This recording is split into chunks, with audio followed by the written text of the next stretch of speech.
చేయడం అనే దానికి ప్రప్రదంగా మన గౌరవనీయులు ముఖ్యమంత్రి గారు నారా చంద్రబాబు నాయుడు గారికి, అదేవిధంగా మన ఐటీ శాఖ మార్చులు, విద్యాశాఖ మార్చులు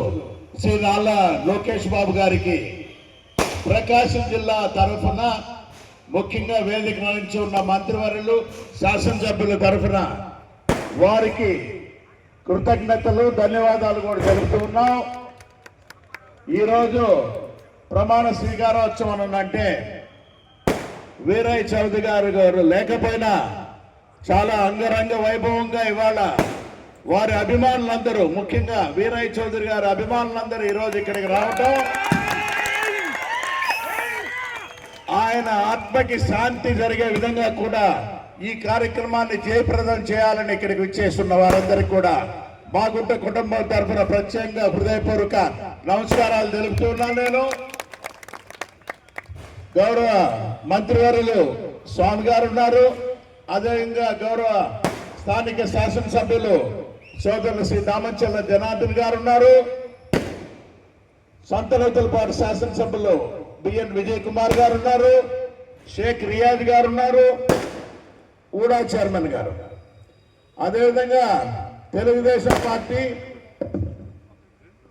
పార్లమెంట్ పార్టీ అధ్యక్షులు కనిగిరి శాసనసభ్యులు శ్రీ ఉక్క నరసింహారెడ్డి గారు ఉన్నారు, సోదరులు గిద్దలూరు శాసనసభ్యులు శ్రీ ముత్తుమల్ల అశోక్ రెడ్డి గారు ఉన్నారు, తర్వాత మన మారిటైమ్ బోర్డు చైర్మన్ గారు దామచర్ల సత్య గారు ఉన్నారు, విజయ్ కుమార్ గారు ఉన్నారు, సోదరులు ఎర్రగొండపాలెం తెలుగుదేశం పార్టీ ఇన్ఛార్జి గారు ఎరక్షన్ బాబు గారు ఉన్నారు, జయంత్ బాబు గారు, కావపల్లి శ్రీనివాసరావు గారు, అదేవిధంగా చదలవాడ చంద్రశేఖర్ గారు, చివరి పేరున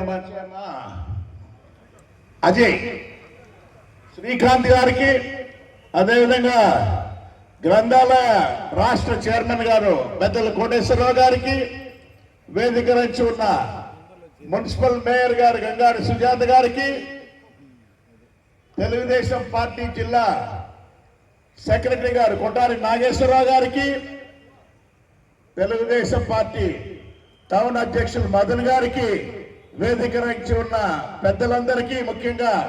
ఈరోజు ఈ కార్యక్రమానికి ఉద్దేశించిన మీ అందరికీ కూడా మరొకసారి హృదయపూర్వక నమస్కారాలు కూడా తెలుపుకుంటూ,